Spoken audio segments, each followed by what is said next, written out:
हमारे द्वारा की जा रही है।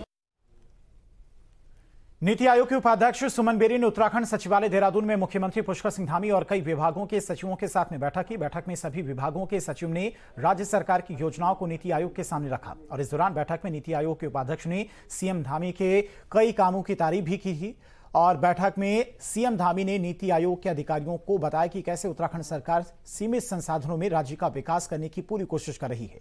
मुख्यमंत्री धामी ने केंद्रीय योजनाओं के मानकों में फ्लोटिंग आबादी को शामिल करने की भी वकालत की। सीएम ने कहा कि राज्य में आपदा, वनाग्नि, पलायन और फ्लोटिंग जनसंख्या बड़ी चुनौती है। उन्होंने नीति आयोग के उपाध्यक्ष से अनुरोध किया कि हिमालयी राज्यों की भौगोलिक परिस्थितियों को ध्यान में रखते हुए नीतियों का निर्धारण किया जाए। उन्होंने पर्वतीय क्षेत्रों के लोगों की आजीविका में वृद्धि के लिए विशेष नीति बनाने का अनुरोध किया है।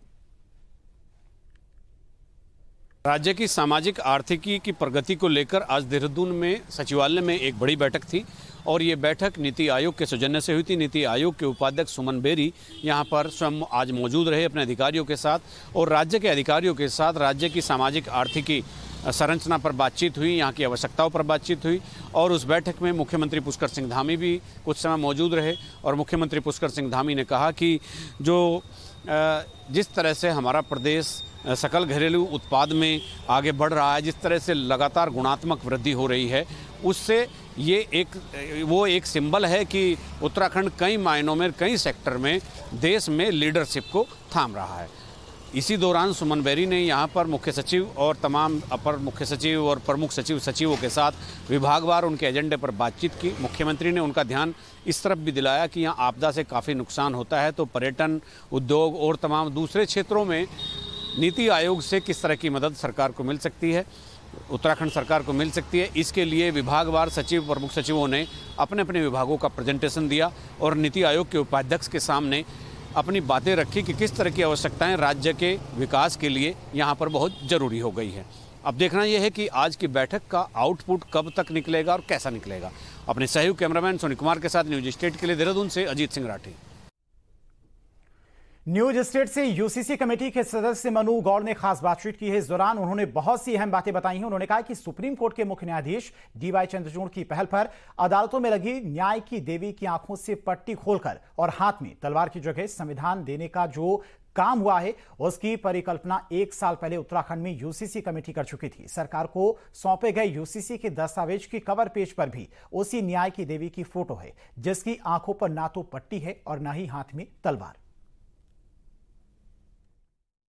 में यूसीसी का निर्माण करने की जो एक कमेटी थी रंजना प्रकाश देसाई की अध्यक्षता में, तो उनमें एक सदस्य थे मनु गौड़ जी। तो मनु गौड़ जी हमारे साथ हैं और जब उन्होंने उस डॉक्यूमेंट को सरकार को सौंपा तो उसके कवर पेज पर जो न्याय की देवी की जो मूर्ति थी तो उसमें बदलाव था और वो बदलाव वही था जो अभी सुप्रीम कोर्ट के मुख्य न्यायाधीश डीवाई चंद्रचूड़ ने करवाया है, यानी उनकी आंखों की पट्टी खोल दी गई थी। उनसे बात करते हैं कि ये जो परिकल्पना थी यूसीसी के डॉक्यूमेंट के कवर पेज पर इसको करना है, तो ये उनसे पूछते हैं। जी, जब हम लोग यूनिफॉर्म सिविल कोड का ड्राफ्ट तैयार कर रहे थे तो ये प्रपोजल कमेटी में मेरी ओर से दिया गया था। मैंने एक डिज़ाइन तैयार किया क्योंकि ये एक रोमन स्टैचू ऑफ जस्टिस की फ़ोटो है, गॉडेस की। तो हमने कहा आज़ादी के बाद, और इस पे आज तक तरह तरह के आपने सुना भी होगा कि पिक्चर भी बनी है, अंधा कानून। तो आंखों पे पट्टी होने के नाते से सही तरह से न्याय नहीं हो सकता।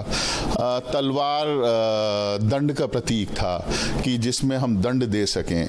तो हमने कहा संविधान हमारे देश में सर्वोपरि है और संविधान के बाद जो है हमें दंड की जगह न्याय की तरफ ज़्यादा देखना चाहिए।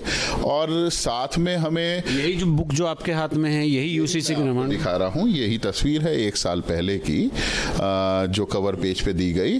और बंद आंखों से न्याय करने की जगह, क्योंकि हम यूनिफॉर्म सिविल कोड का ड्राफ्ट तैयार कर रहे थे, तो कहा कि जब हम समानता, सबको कानून समान नज़रों से देखे, तो जब सबको समान नज़रों से कानून को देखना है तो उसकी आंखें बंद कैसे रह सकती हैं। कि सबसे पहले जब ये विषय, ये डिज़ाइन मैंने रखा तो उसमें उत्तराखंड के पूर्व मुख्य सचिव जो रहे श्री शत्रुघ्न सिंह जी और दून यूनिवर्सिटी की vice chancellor professor Surekha Dangwal, इन दोनों ने इस बात का समर्थन समर्थन करा और पूरी समिति ने यूनानिमसली इसे एक्सेप्ट करा।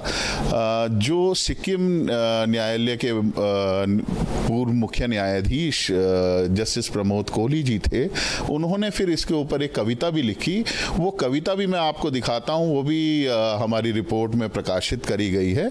वो कविता उन्होंने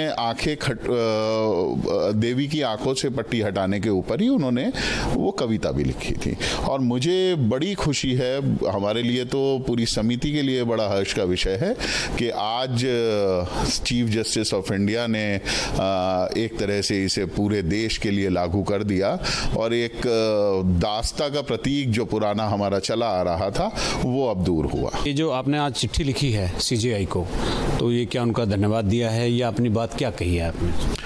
मैंने एक धन्यवाद पत्र लिखा है उच्चतम न्यायालय के मुख्य न्यायाधीश महोदय को। ये धन्यवाद देते हुए मैंने पत्र लिखा है कि जो परिकल्पना हम लोगों ने सोची थी और हमारी समिति ने, उसे आज सर्वोच्च देश की अदालत के द्वारा मान्यता मिली, ये हम सब लोगों के लिए हर्ष का विषय है। अपने सहयोगी कैमरामैन सोनी कुमार के साथ न्यूज स्टेट के लिए देहरादून से अजीत सिंह राठी। उत्तराखंड कांग्रेस एक बार फिर से सरकार गिरने की तैयारी में लग गई है। हल्द्वानी में